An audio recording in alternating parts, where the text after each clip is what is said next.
Corona నేపథ్యంలో lockdown కారణంగా ఆకలితో ఉన్న నిరుపేద కుటుంబాలకి, అలాగే మా కార్మిక సిబ్బంది, పారిశుద్ధ కార్మిక సిబ్బందికి, అలాగే ఒక 40 మంది పేద ప్రజలకి నేను వంగర సర్పంచ్ రజితను, ఉప సర్పంచ్ రాజుగారు ఇద్దరం కలిసి నిత్యావసర సరుకుల్ని అందించినామండి. ఇక ముందు కూడా ఇట్లాంటి కార్యక్రమాలు ముందు చాలా చేస్తామని తెలియజేస్తాం.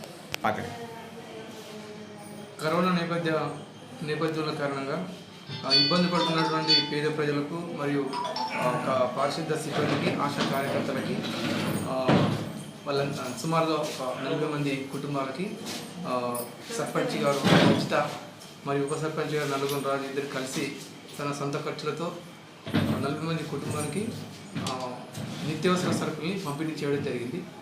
ఇలాంటి కార్యక్రమాలు కూడా మేము ముందు ఇంకా చేయాలనుకుంటున్నాం. మాకు సహకరించినటువంటి అందరికీ మేము ధన్యవాదాలు తెలియజేస్తున్నాం.